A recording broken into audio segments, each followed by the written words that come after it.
It looks like everyone's favorite publisher in Electronic Arts is prepping up some major stuff for the PlayStation 5. Of course, I was being sarcastic with that last comment, but they are prepping up some big things on the PS5, and they went over some sales figures with some of their more recently released titles, and it looks like a couple of their games have done really well, most notably Star Wars Jedi Fallen Order, but they also talked about the shakeup that DICE is going to undergo for a brand new Battlefield game, so that's rather interesting. We'll talk that in a little bit, but first, I want to go over what EA said about their next generation titles, most notably noting that our games will blow people's mind in the next couple of years thanks to next gen. Specifically, EA Chief Financial Officer Blake Jorgensen pointed out that the publisher is preparing games that will blow people's minds in the next couple of years as the developer exploit the much greater computing power of next generation consoles from Microsoft and Sony. He noted, as new consoles come out, I don't want to get ahead of our great partners Microsoft and Sony, but you should assume that the power of those consoles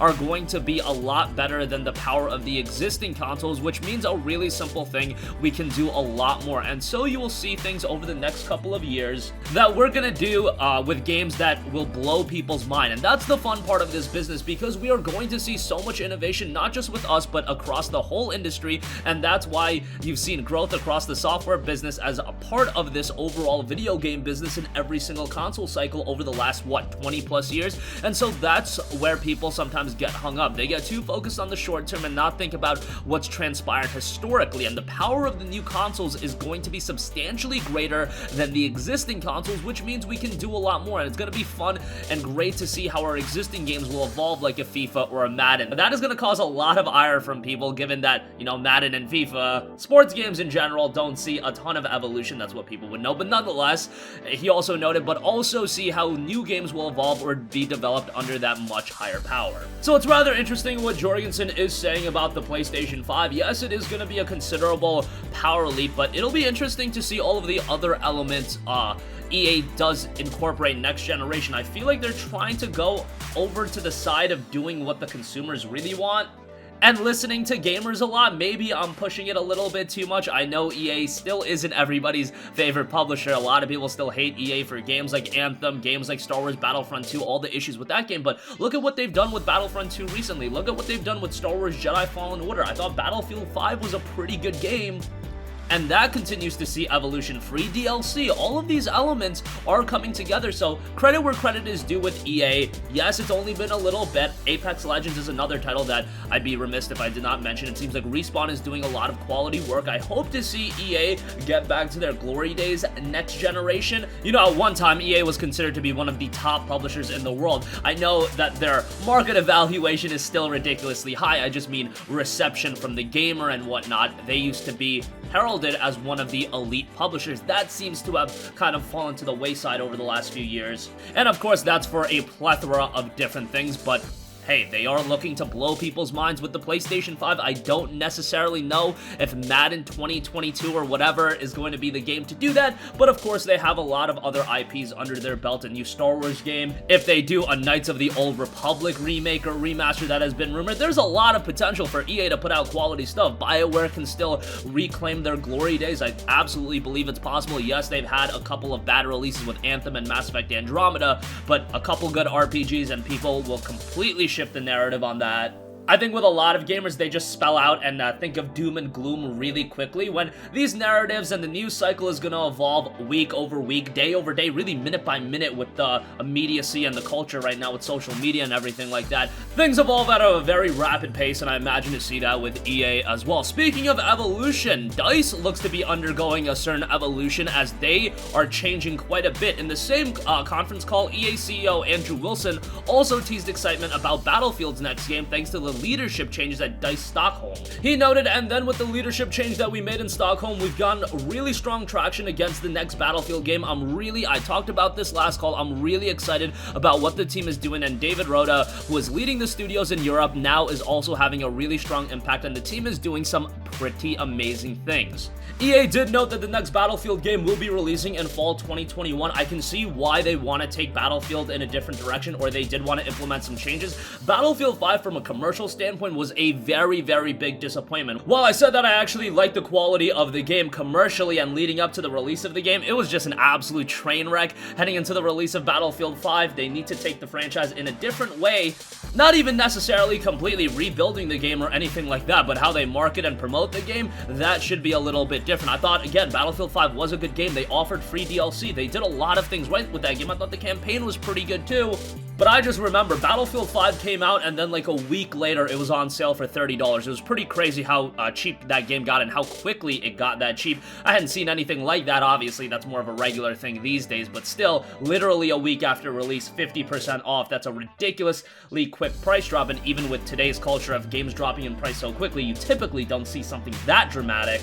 But hopefully come 2021, they can get back on track with the next Battlefield game, and hopefully it is a next-gen exclusive title. I know with Battlefield 4, that was a launch title on the PlayStation 4, so it was cross-generational. I think by 2021, a lot of people are just going to move on to next generation, and a game like Battlefield that is a technical juggernaut, and a lot of the times it has been built on its technical prowess, it would benefit for being a next-gen and PC exclusive title, rather than having to accommodate for both the PlayStation 4 and Xbox One as well, so I hope they go that route. Lastly, I do want to note that they mentioned some very, very positive stuff about Star Wars Jedi Fallen Order. The publisher's investor call from yesterday additionally saw a couple of other EA titles receive high praise. Star Wars Jedi Fallen Order, of course, got really great critical reception, but it has also done very well from a sales standpoint, recently crossing the 8 million units sold threshold. That is a ridiculously high sales amount for Star Wars Jedi Fallen Order. I did not expect the game to sell this well. Again,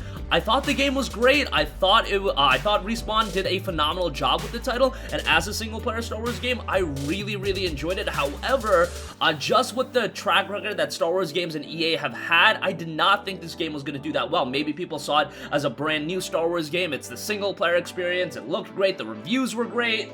And ultimately, maybe that propelled the game a little bit higher. However, I should also note, I wasn't expecting the games to sell this well going into the release. After Star Wars Jedi Fallen Order came out and the day of release and maybe 48 or so hours before release, I saw EA really ramp up the promotional and the marketing push for this game, and I think they did a phenomenal job with this title, just because the awareness was really there. Maybe I'm speaking at it anecdotally, but everybody I knew was coming up to me, talking to me about Star Wars Jedi Fallen Order, how is this game gonna be, etc, etc. So I thought they excelled from that standpoint with Star Wars Jedi Fallen Order, and hey, from a sales standpoint, they've absolutely killed it. Originally, EA had predicted Jedi Fallen Order to sell between 6 to 8 million units within its first quarter. Now that it's exceeded that, the publisher estimates it'll reach around 10 million units sold by the end of March of 2020. That is a ridiculously high number, and a round of applause to Respawn because they got absolutely butchered with Titanfall 2, but guess what? They came back and they have released 2 financial successes for EA back-to-back. Of course, Apex Legends. While I know many of you are not a fan of Battle Royale, that's a game that, while it's not at its peak anymore, I remember when it came out back in February of last year, it was everywhere, everyone was playing it, but it's still a very popular Battle Royale title, and it's easily the #2 most popular Battle Royale title out there, so kudos to them on that. And then they come back same year, same calendar year, and they drop Star Wars Jedi Fallen Order as well. 2 distinctly different experiences, both coming from Respawn and both doing exceedingly well, and this bodes very, very well for Star Wars games going forward. Again, a lot of you guys meme on me, but Battlefront 2 has turned out to be a really good multiplayer experience. They are never going to recover from what they did, and that game is not going to be as popular as it potentially could have been if there wasn't that train wreck heading into its release. I think they've done permanent damage to the game. However, I do not think they've done permanent damage to Battlefront as a franchise. I think if they come out, they tell everybody Battlefront 3 is coming out, next generation platforms, we're doing all this stuff, free DLC, whatever the case may be. If they get it right with Battlefront 3, I should say, right out of the gate, then I think that game promotionally and from a sales standpoint will do very, very well. Again, we live in this world of doom and gloom. Everybody thinks, you know, it's a disaster forever.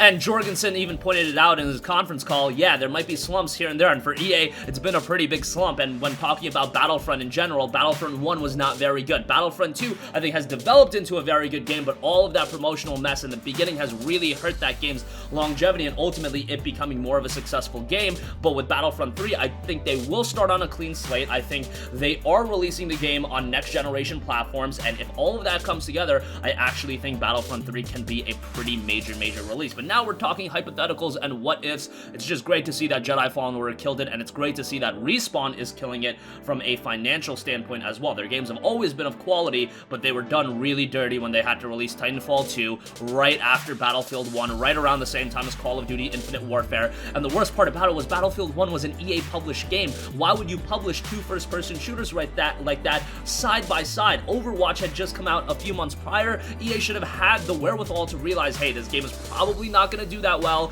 in this time period. Let's push it back until early, what would have been? It came out in 2016, so early 2017. I think it would have fared a lot better that way, but hey, now I'm just digging up old wounds. So that's going to conclude this video. Again, EA is saying that their games are going to blow people's mind in the next generation and in the next couple of years. And in preparation for Battlefield's next title in 2021, DICE has undergone some leadership changes, and Star Wars Jedi Fallen Order has sold very, very well, cracking 8 million copies sold and expected to sell 10 million within the first quarter. That's going to conclude this video. Sound off with all of your thoughts in the comment section down below. Thank you for watching, and goodbye. Hey guys, we hope you enjoyed the video, and if you did, make sure to hit the subscribe button, and if you're already subscribed, do us a favor and hit the bell icon. This way you'll be notified whenever we post a new video. That's the best way to keep up with all of our uploads, and we usually try to upload 2 videos a day. And with the bell icon hit, you'll be notified whenever we do upload a video. As always, thanks for watching.